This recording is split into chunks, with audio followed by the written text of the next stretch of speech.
So the Indian men's hockey team, as we know, won that terrific gold. It has already qualified for the Paris Olympics, and there are a lot of implications for hockey. It's coming of age, the change in the coach, and who better than Sandeep Mishra to discuss all of this with us, the guru of hockey. Sandeep, first of all, when we are talking about hockey and the achievements so far, a lot is being said about Coach Craig Fulton. I have a few pointers, but before I get into that, need your overview on this dramatic change which has happened. I honestly wouldn't call it a dramatic change because whatever you do, I mean, you can bring in coaches, you can do whatever you want, but if the team doesn't adapt itself to a particular style, is not flexible enough looking at the opponents, then a coach can only do that much. I think the bigger point here is that if Craig wanted the team to play in a certain manner, I think the team has bought into it. Buying into a theory, I think, is much more important first, and then practicing it probably becomes slightly easier because then at least your heart, you at least physically, you know that okay, this is what I need to do, and this is how success is going to come. And I think that is probably the most important area where the team has put or wrapped the entire idea that Craig had. Okay, this is the way we need to play around their heads, and they have gone and delivered. The one of the key things that have been discussed is that the gold was absolutely important for India to qualify for the Paris Olympics, and the news which is coming in is that Belgium, Germany, Britain are yet to qualify. So India has done pretty well to avoid any further pitfalls. Now, the next question which is being asked here in India is that uh, in the Paris Olympics with a completely well stacked opposition, what are the chances do you think India has of making it through the podium? Well, I think I'll answer what Craig actually. I asked the same question to Craig, and Craig's simple reply was that yes, it's wonderful to win the Asian Games gold medals, all of that, but both are completely two different worlds. And I think one needs to understand that fact that once you get into the Olympic Games, except probably for one game here and there, the rest of the games are all probably going to be of a much higher level. So it's not only about winning 2-0, 2-1, 3-1, 3-2, irrespective of the scoreline, from the first minute till the last second of the fourth quarter. I think if you're not there on the ball, if you're not controlling a particular game, yes, the ups and downs happen in every quarter, in every game.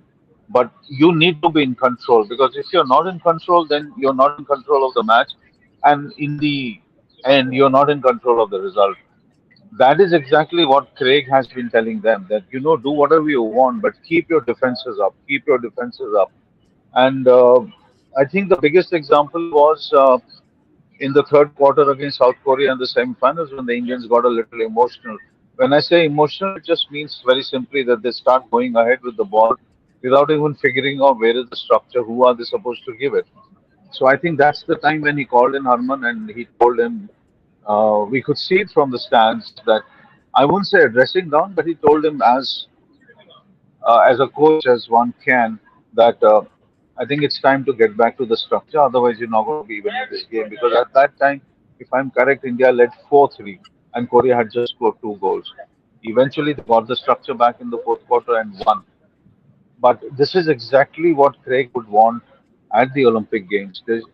For him, I think he's also part of that coaching club which believes that 1-0, 5-0, 6-0, 3-1, 4-1, the scoreline doesn't matter, those 3 points matter a lot.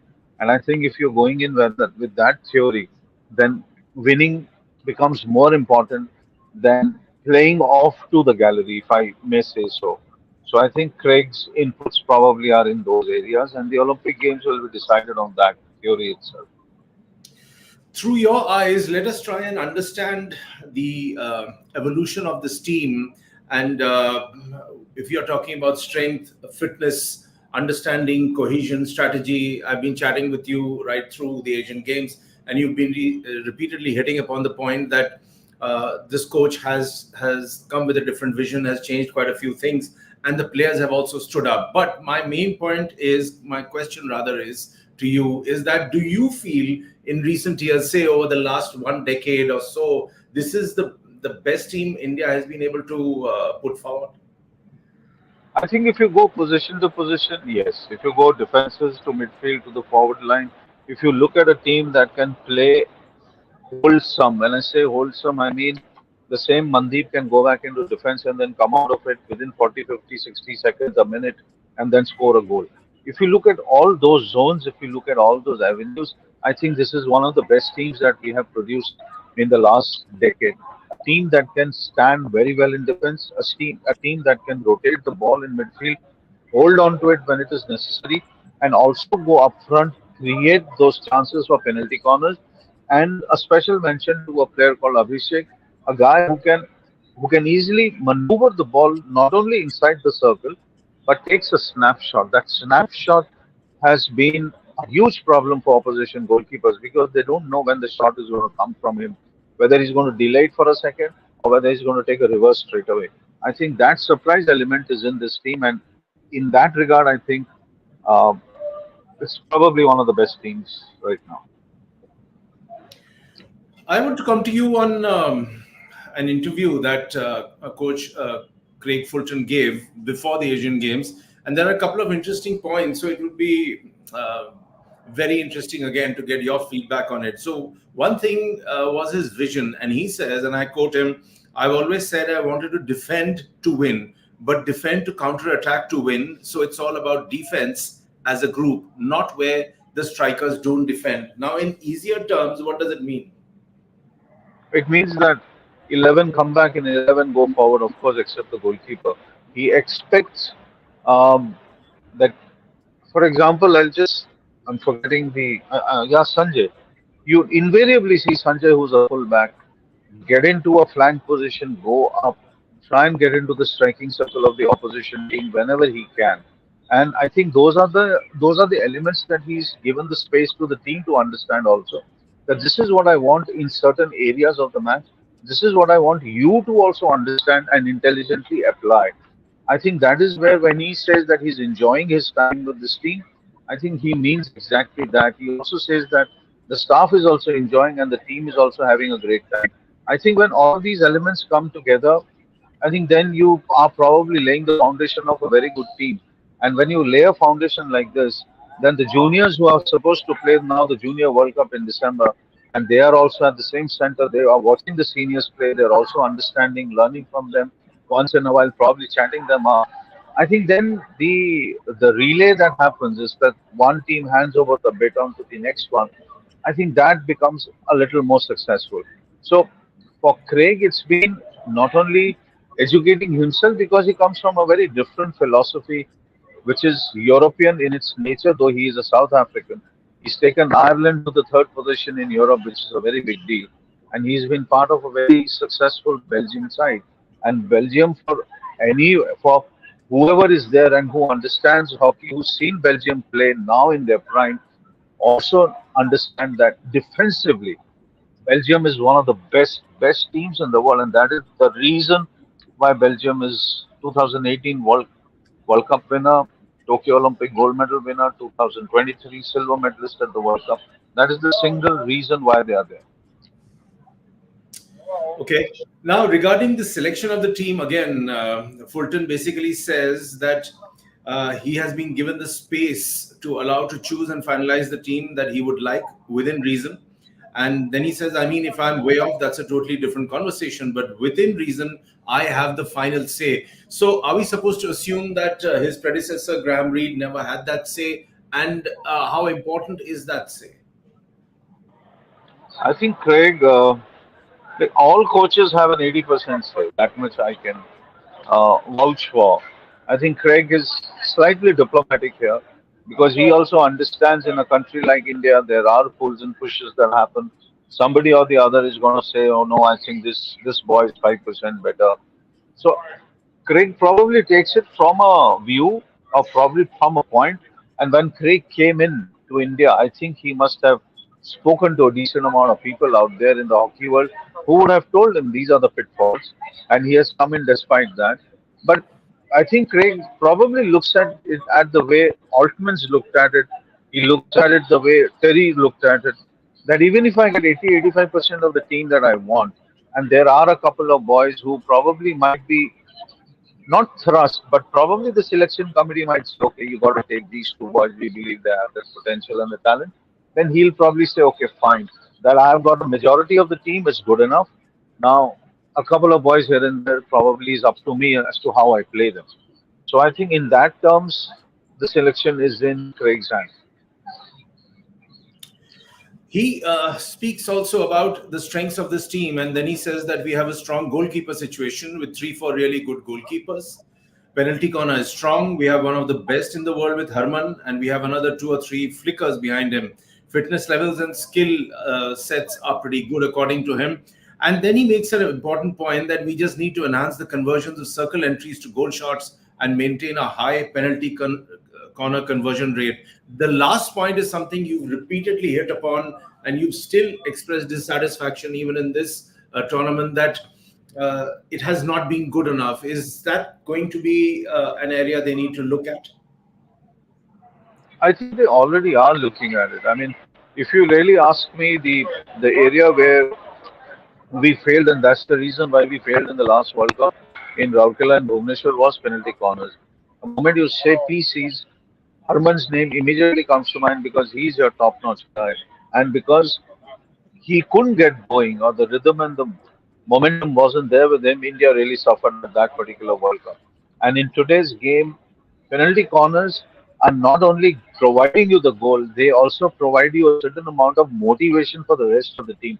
If a couple of goals go through PCs, I think the entire team gets lifted up. That okay, the penalty corners goals are going in. I am the one who assisted in giving those PCs, so I'm playing well.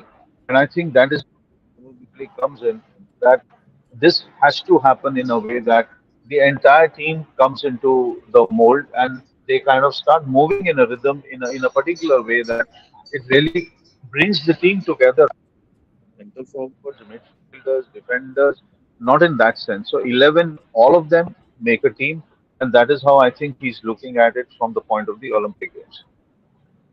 Okay, and where the men's team is concerned, one last point for also for the benefit of the viewers to try and understand that this is a game where fitness, strength, and skill are all very, very important. So, Coach Craig Fulton basically says that he's got in a guy called Alan Tan, who's come in as the strength and conditioning coach. He's brought in fresh ideas. He's infused fun in the training process, but he still also wants Paddy Upton in the team, who is also a South African and has worked with the Indian cricket team in the past. So, Sandeep, when we are talking about prioritizing mental conditioning, skill sets, and physical conditioning, stamina, speed, all of these would come in a bunch, or would they be graded? I think if you ask me, the mental part of this particular sport where you may lose a match in the last 10 seconds and then you may win a match right in the first two quarters by scoring 5-0 or 6-0 and then probably winning a game 6-3. These are two very diverse moments, or what should I say, very two completely different examples of a game. And India losing in the last 10 seconds, which had been happening for quite a time, used to lose a lot of games in the end. I think when you lose with 10 seconds to go, it really comes down heavily on the team. And culturally, we are not those kind of guys who will sit with people and say, "This is how I feel." Our first thing is an act of bravado. नहीं अगले match में हम कर लेंगे यार कोई फर्क नहीं पड़ता क्या हो गया but inside we know that there is a churn happening and I think Paddy Upton or people like him who probably understand player psyches, understand psychology at the player level as to what that person or player must be going through is highly important. I think at this point of time, looking at how close the Olympic Games are and other championships, including the World Cups and the Pro League, let's not forget the Pro League out there. I think along with Craig, you need a mental conditioning coach who sits with the players and tries to understand them as to who performs at what stage and under what stress. I think these inputs probably help Craig in understanding and substituting players during a game. If somebody is under stress, somebody has done an error of a yellow card, you can't immediately throw him back into the match. You need to understand that he's going to take a little bit of time because he's jittery, that he's considered a yellow card, and which means that he's out for at least 8 minutes or 5 minutes of the match, which means that you're only playing with 10 on the ground and you might concede a goal. So he feels it heavily. I think people like Paddy Upton and the rest, they are hugely important to a team's success. Last point, Sandeep, which is that the Indian women's hockey team won bronze today, and there have been discussions that to the effect that post the Shoad Mahaina era, uh, this coach has not been good enough, etc., etc. Your best position to answer that. But my point also is, which I want to ask you, is that if anything goes wrong with the team, then is the coach's head set for the guillotine? I think it's a rule we follow the world over. Because that's the easier part. Sack the coach. You can't sack a president. You can't sack a secretary. You can't sack the hockey team captain. You can't sack players. You can't sack defenders. So the easiest way is to sack a coach. And I think also, despite a lot of criticism against the coach Shopman, uh, I think rebuilding a team is equally important. And I think a lot of us forget that when a coach leaves, like Shude left and went after a successful stint with the women's team, taking them to the top four in Tokyo, I think rebuilding a team from there, starting from scratch, requires a little bit of time. It requires that, irrespective of whether you believe in the coach's value system, whether you believe in the coach's selection system, you still got to stand with the coach. Because at the end of the day, you have appointed her. And if you have appointed her, just because there has been a regime change or just because a certain person or certain persons inside the federation don't like her doesn't mean that the coach is bad. There are certain ways coaches play. Today, if you ask Rick Charlesworth or you ask federations to hire him, most of the federations don't want to hire him because he's blunt, he's frank, he's honest, and he's brutal. It takes a lot out of a president and a secretary to be able to take the honest, brutal truth. India couldn't take it. That's the reason why we sent him packing from there. And within 6 months, he was back in India and he smashed us by 8 goals in the Commonwealth Games finals. That is the sign of a good coach. The sign of a good coach is not having chai with the secretary or the president. The sign of a good coach is telling the secretary to shut up and to tell the president that what you're doing is wrong. That is the sign of a good coach. But I think we always do the opposite. If Shopman gets sacked or she's asked to go, I really wouldn't be surprised because I don't think we really understand the ethos of coaches, the ethos of coaching. Today, if China has beaten us 4-0, we also need to understand that the coach of China is Alison Enna, one of the greatest players of this particular era, and the consultant to the Chinese is Rick Charlesworth. The man we threw out is consulting them. So if they beat us 4-0, we need to understand why they beat us 4-0, and not that our coach is bad, so we got beaten 4-0. I think we always take it the wrong way. But it won't be surprised, honestly, if she's sent back. Okay, we'll leave it at that, and we would look forward to the Indian team, both men and women, growing in stature. And like you said, that the federation needs to give it a good hard think about not But lopping off but the our heads of. point I missed. But our point I missed. I really wanted to bring it. I just slipped my mind. Is that the team Good. won the bronze? The women's team won the bronze, and under huge pressure, they have won the bronze. And I think that shows character also. That shows character of the team. Let's keep the team first, and that also shows the character of the coach. That she's taken them at least. She's beaten Japan, the I think the reigning Asian Games champion. She's beaten them to take a bronze. So I think some credit is due to the team and also to the coach. Okay, so that's a wrap. And Coach Shockman and Coach Craig Fulton, well done. And we really hope that the Federation analyzes their roles better, particularly where the women's team is concerned, Sandeep, like you said. And thanks for your time. Thank you.